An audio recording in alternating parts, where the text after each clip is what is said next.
Growing up as a child, I was very active. My parents divorced when I was 4, and then when I was 5, my mum got me joining Taekwondo. I joined that at school, and then from then onwards I did a couple of grade-ins, and then I moved to Master Tony Swords Club, which is where I'm at now. I spent a lot of my life here and still do, to be fair. So yeah, I started Taekwondo when I was 5 and I got my black belt when I was 12. And I did my second dan, which I got when I was about 16, I want to say. And yeah, it's just been a massive part of my life.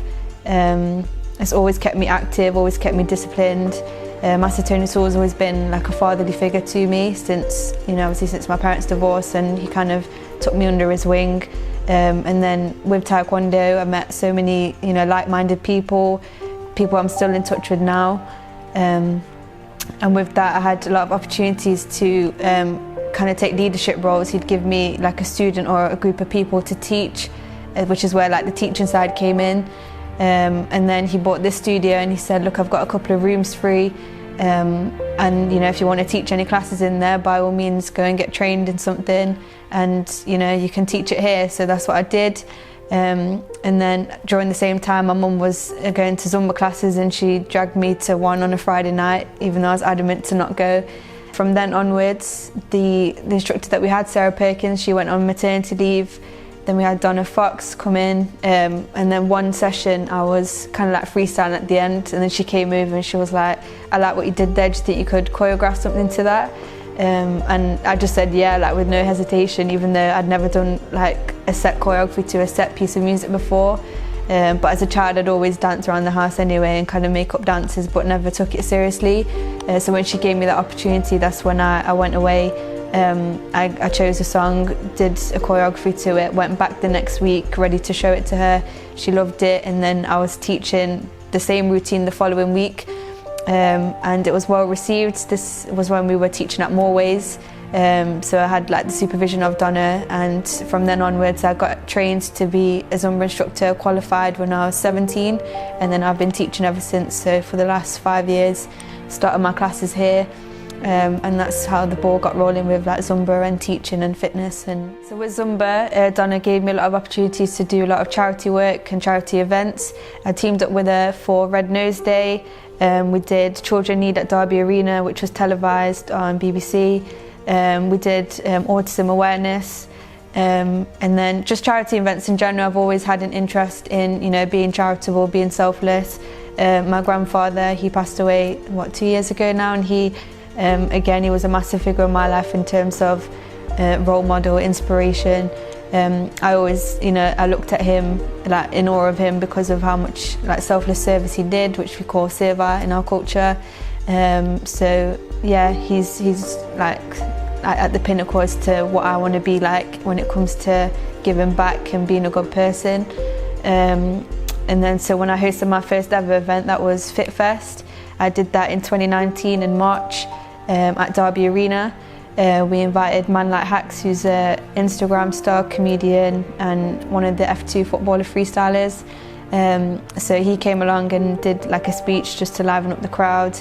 We had fitness sessions we had Zumba, we had like PTs from Derby, and it was a really good day, and that was for mental health awareness. It was a free event so everybody could attend. And yeah, that was well received. We were in the Derby Telegraph for that. And then from then onwards, I just kind of kept the ball rolling with events and, making myself very active in the community and doing community events and making sure, there's something to be done when it comes to fitness and well-being and lifestyle. After Fit Fest, I did Lost and Found, which was a short film.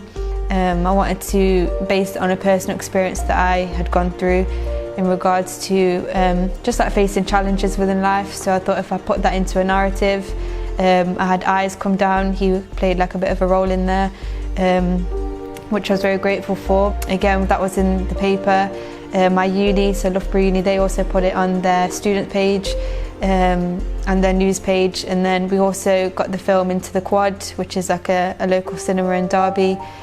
So overall, it got a really good response. So in terms of education, I did my GCSEs, did my A-levels, and then I did my undergrad at Loughborough Uni.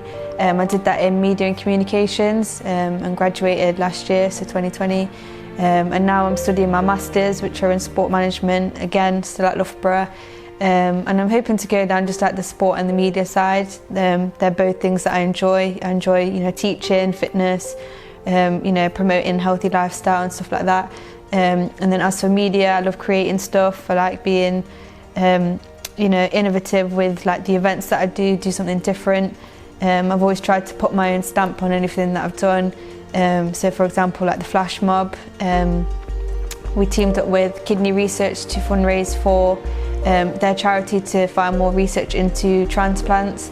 And I did it in honour of my friend JD, who is in need of a kidney donor. So with that, my mum set herself the challenge of doing 1 million steps within 2 months.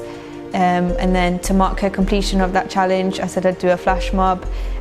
So we did that in the city centre in Derby. Again, that was very well received. We were on BBC News, which was incredible. It really, raised awareness for the situation. It took me about, I want to say, like 2 solid weeks to kind of come up with the set list, come up with the choreography, some of which was choreography I already made, like to Zumba routines that I already teach. But yeah, that project in itself is definitely one of my favourite. It's close to home. Instead of it being like a charity event as such, because I was doing it for somebody that I know and somebody I know personally, who's struggling and going through a difficult time, it made it extra special. So it made it more successful, I think, because I literally put my heart and soul into that to make sure that it was successful. The message was out there, and yeah, like the results of the flash mob, like how it's been filmed, shout out Decide Creations, they smashed it with all the videography and stuff, and I've always worked with them on my projects as well, and it's important for me to kind of document everything that I do, to kind of make like a catalogue as such as to what I'm about, what I do, what I enjoy, and hopefully further down the line I'll get to where I need to get to, and hopefully do bigger and better things for the community, for myself, for my mum especially. Yeah, so October 2020 I got a text message, and I think it was an email, to say that I won the award for the outstanding contribution to the community of Derby. For me that came as a bit of a surprise, because I never really won anything before. But no, it was a very proud moment. I was grateful to even be considered, let alone win it. So yeah, that came as a surprise. I was presented the award by Sandy Ryan, and yeah, I was very proud to have won it. It's for all the events and stuff that I've done, and so yeah. So my most recent project was the Virtual Olympics, hosted by myself and Dan Henry. I basically, start of February, I just thought I need to do something whilst everyone's in lockdown. And it was also Boost Your Self-Esteem Month, so I thought that would be one of the causes that we'd support. And then on top of that, because obviously JD still needs a kidney donor, I thought it'd be good to tie that in together, because it's also World Kidney Day on the 11th of March, which was when we announced the winners. So yeah, start of February, I tend to kind of write down a list of people that I want to work with or haven't worked with. And I kind of go from that list and think, how can I involve all of these people? So I literally gave a judge a category each, and then within that they had a task to complete for like all the participants, and then so we put that out on social media. So we had 20 categories, over 20 judges, each of which you'd win a prize if you won the category, basically. And for me, that was, again, probably another favourite project, because it felt like it ticked so many boxes. We were supporting local businesses, we were supporting two important causes. We were promoting health and lifestyle and well-being, which is important in the times that we're living with COVID. So yeah, for me, it ticks so many boxes, and we're supporting those local businesses who probably haven't really got much of an income because of the pandemic. So to have them involved, and the judges, and so many talented people. And we had people, I think we had one from either Switzerland or Sweden that actually entered. We did kind of restrict it to UK entry only, so that we could ship the prizes to the local people of the UK. But with that being said, I'm grateful that it even reached that far. And yeah, it was incredible, and I'm very proud of that. Again, that was in the Derby Telegraph. And yeah, so that was my most recent project, and hopefully, onwards and upwards we can continue, the momentum and do more projects. And yeah. So in terms of fitness, I teach all ages and groups of people. I teach the elderly currently for Derby County Community Trust, and that's for the Macmillan project. So I work with predominantly the BME communities, and it's been really rewarding because I started off with one session once a week, and that built up to like 30 to 40 people. So we've spread it across different days and times now, different locations, and it just keeps them active. It's really rewarding because to work with that demographic who I feel kind of neglected in terms of fitness. They're just kind of sat at home, they're not really doing much. So to be able to work with them one-to-one and see them enjoy, just seeing other people their age group come together and teaching, something that they've never really done before. Again, that's one of my favourite things about my job. I've also taught professional athletes. I've taught Sajid Abid, who's a boxer from Derby, and he's fought on Amir Khan's undercard. I've also taught Amari Diedrich. He's a Thai boxer. Again, he's fought internationally, and it's rewarding to work with people that are at an elite level. It shows, it brings out my capabilities and their capabilities, and being able to, help them progress in their professional career is important. And so I'm grateful for those experiences. Also teach young people. I teach within schools, teach them with kids. I've taught carnival workshops. I've also worked at Nike Summer Camp. I worked there in 2018, and hopefully I can work there again this year, all being well with restrictions and whatnot. But that was incredible. That was in London. And I taught on the soccer camp, so I was helping young people who are all over the world. That was rewarding because obviously you see different backgrounds, different walks of life, and most of these kids, their first language wasn't English. So to see them be so joyful about sport and come together with other people, it was definitely a really nice experience, which hopefully I can do again. So throughout my journey, I've been fortunate to meet some really great people. One of them being Dan Henry, who he's my go-to guy. He's one of my closest friends.